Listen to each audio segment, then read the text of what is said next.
Halo teman-teman, kali ini gue akan ngebahas materi mengenai elastisitas dalam ilmu ekonomi. Sebenarnya materi ini merupakan materi lanjutan dari video gue yang sebelumnya, yaitu mengenai permintaan dan penawaran ya. Jadi bisa dibilang materi elastisitas ini merupakan permintaan dan penawaran part 2-nya. Buat teman-teman yang udah nonton di video gue yang sebelumnya, pasti udah tahu tuh, ya kan? Apa konsep permintaan itu seperti apa, konsep penawaran itu seperti apa. Ya, jadi uh, mungkin sedikit gue review ya. Jadi permintaan itu berarti apa? Seorang konsumen yang mengeluarkan sejumlah uangnya untuk membeli suatu produk. Ya, tapi apa? Itu juga melihat dari tingkat harganya juga. Jadi apa? Ketika harganya naik, maka permintaannya turun. Atau ketika harganya turun, ya kan, permintaannya naik. Ya, seperti itu kan. Lalu kalau dari sisi penawaran, berarti apa? Penawaran itu kan produsen itu menawarkan sejumlah barang, ya atau jasa atau produk untuk mendapatkan keuntungan. Ya, sama hal kayak konsumen, produsen juga melihat tingkat harga. Ya, ketika harga naik, penawarannya naik. Ketika harga turun, penawarannya juga ikut turun. Lalu yang membedakan materi elastisitas sama di video gue yang sebelumnya itu apa sih? Ya, jadi kalau di elastisitas ini kita akan ya teman-teman lebih apa akan mengenal lebih jauh gitu kan untuk melihat tingkat kepekaan konsumen atau tingkat kepekaan dari sisi produsennya ya atau seorang produsen ya ketika adanya perubahan harga. Apakah produsen dan konsumen itu peka terhadap semua barang ketika harganya itu mengalami naik atau mengalami penurunan? Seperti itu ya. Atau hanya barang-barang tertentu aja ya. Konsumen dan produsen itu peka. Nah, nanti gue jelasin lebih detailnya ya. Itu tadi pengantar dari guanya. Oke, yang pertama ini kita masuk ke elastisitas harga. Elastisitas harga ya. Ini gue tulis elastisitas harga. Jadi nanti ada tiga jenis elastisitas ya, yaitu ada elastisitas harga, elastisitas pendapatan, dan elastisitas silang. Nah, elastisitas harga itu merupakan pengaruh perubahan harga terhadap jumlah barang yang diminta atau ditawarkan. Oke, jadi apa? Di sini pengaruhnya itu ya tadi gue bilang, harganya itu naiknya katakanlah berapa persen, ya kan? Sedangkan jumlah barang yang dimintanya itu turunnya apakah sebanding dengan persentase perubahan harganya? Nah, seperti itu kalau di elastisitas. Ya, makanya di sini gue tulis secara matematis, ya, persentase delta Q per persentase delta P-nya. Nah, artinya apa? Kita nih ya kan untuk apa rumus ini ya kan itu untuk melihat ya tingkat kepekaan jumlah barang yang diminta atau ditawarkan akibat perubahan harga.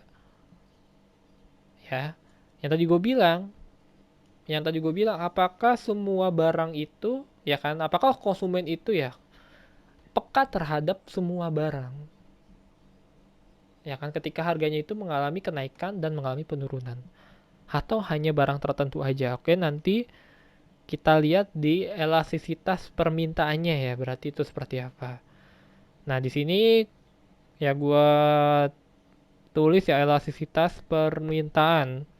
Nah, elastisitas permintaan ini gua kasih pengertiannya deh biar teman-teman lebih paham lagi. Itu merupakan tingkat kepekaan konsumen terhadap perubahan harga. Ya, tingkat kepekaan konsumen terhadap perubahan harga ya sesuai dengan kata elastisitas gitu kan. Elastis itu apa sih? Elastis itu kan kayak lentur atau mudah berubah ya kan.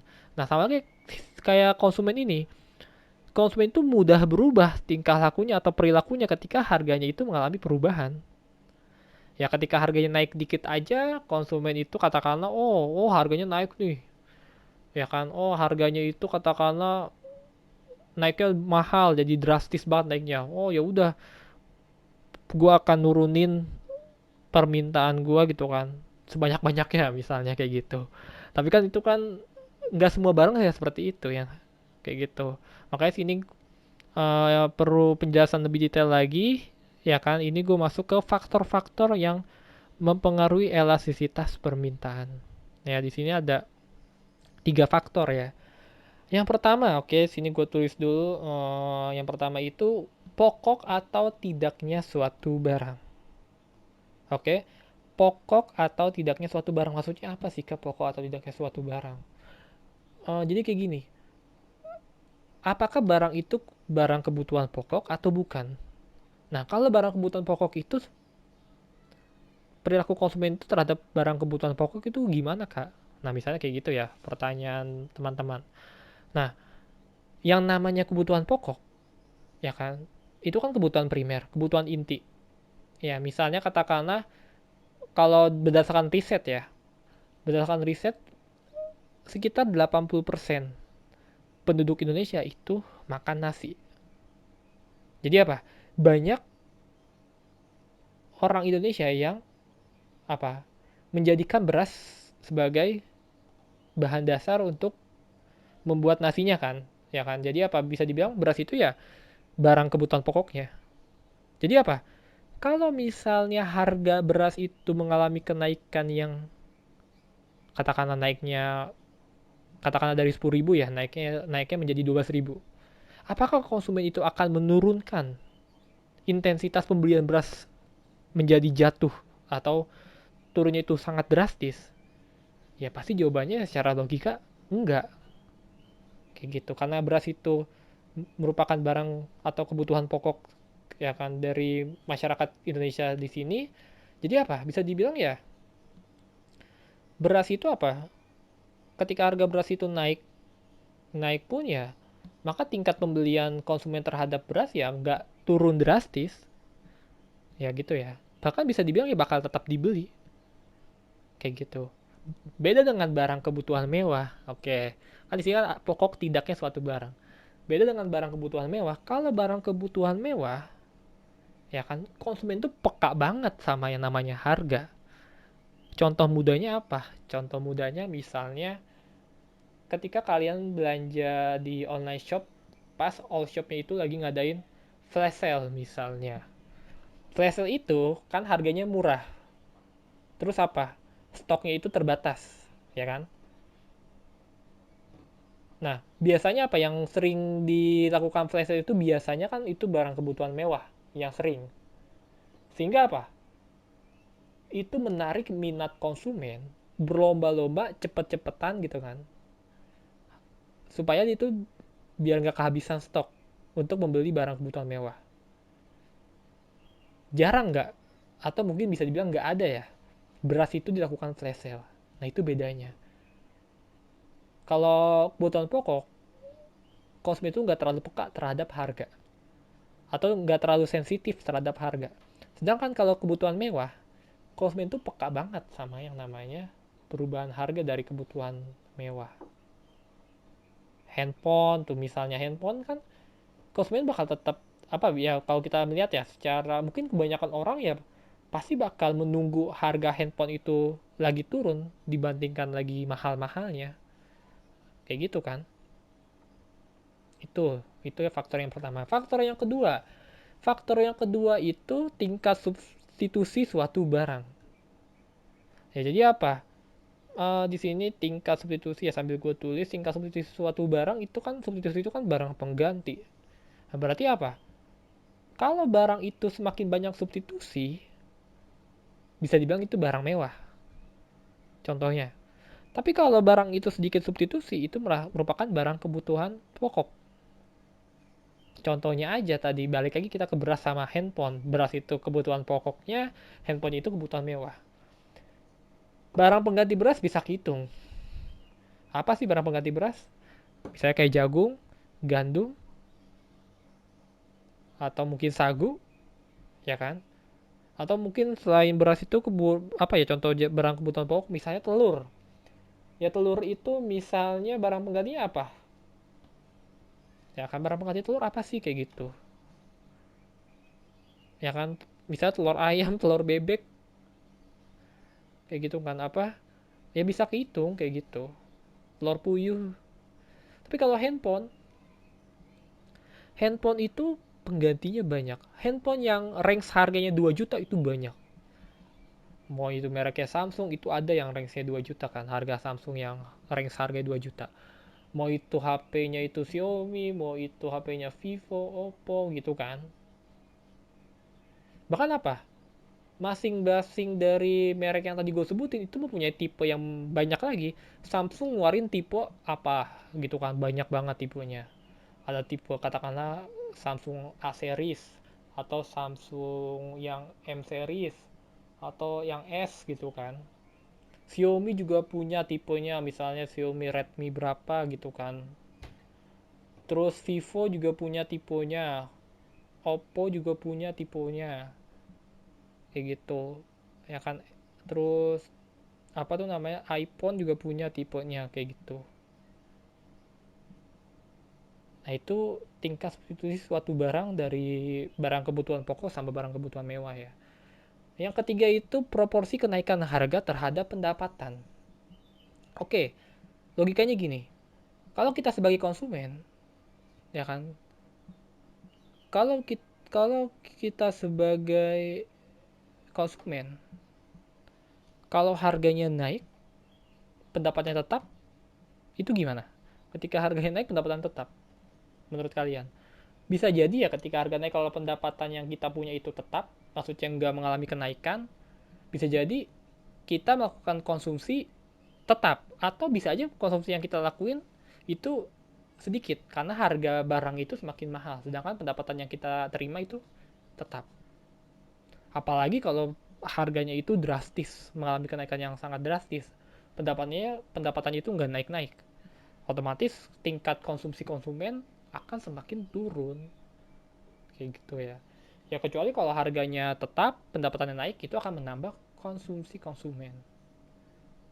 Gitu ya. Oke, itu faktor-faktor yang mempengaruhi elastisitas permintaan. Nah, ini terus selanjutnya ini gue akan masuk ke jenis-jenis dari elastisitas harga. Ya, jenis dari elastisitas harga itu ada elastis, ada inelastis, ada elastis uniter, ada elastis sempurna, ada inelastis sempurna, kayak gitu ya. Nah, yang pertama ini yang gue tulis yang pertama itu elastis. Oke, gue emang agak apa? Mungkin teman-teman kalau gue udah apa, gue ngomong S itu agak kepleset ya, karena emang gue cadel S. Jadi apa? Elastis ini memiliki koefisien ya, ini gue tulis saja, memiliki koefisien E lebih besar dari satu ya. Nah, apa sih elastis ini? Itu merupakan persentase perubahan kuantitas yang diminta itu lebih besar ya, atau lebih ya daripada, lebih dari ya persentase perubahan harganya. Atau secara matematis ini gua tulis persentase delta Q, delta itu arti perubahannya. Persentase delta Q lebih besar daripada persentase delta P-nya. Biar teman-teman gak bingung, misalnya ini gua kasih apa, bukan ilustrasi ya, apa sih, lebih ke ya interpretasi dari rumusnya ini. Ya, ketika PD naik, berarti PD itu apa? Price of demand. Yang kalau teman-teman udah nonton video gue sebelum itu tahu tuh PD. Price of demand. Ketika PD naik 10%, maka KID-nya turun. Nah, kenapa KID-nya turun? Sesuai dengan hukum permintaan, harga naik, permintaan turun. Nah, KID ini tuh quantity of demand. Lebih besar ya, atau lebih dari 10%. Nah, kenapa lebih dari Kak? Sesuai dengan rumusnya, persentase delta Q perubahan persentase harga, bukan harganya, perubahan persentase jumlah barangnya lebih besar daripada perubahan persentase harganya. Berarti kalau harganya naik 10% ya permintaannya akan turun lebih besar dari 10%, seperti itu. Atau sebaliknya, ketika harganya itu atau PD-nya turun 10%, maka KID-nya naik lebih besar dari 10%. Ya. Contohnya ini apa nih? Ini contohnya gue kasih tahu deh, gue tulis dulu. Contohnya itu yang tadi, kebutuhan mewah. Contoh dari barang elastis. Jadi kalau nanti ada pertanyaan, ya kebutuhan mewah itu masuk golongan apa? Ya kan? Jadi kebutuhan mewah itu masuk ke contoh barang elastis yang memiliki banyak substitusinya. Seperti itu. Sedangkan kalau misalnya yang kedua itu ada inelastis ya. Oke, ini inelastis, ini gue tulis, itu memiliki koefisien E kurang dari 1. Ya, berarti apa artinya? Persentase perubahan kuantitas yang diminta itu lebih besar daripada persentase, maaf ya, sorry. Maksudnya lebih kecil atau kurang daripada persentase perubahan harganya.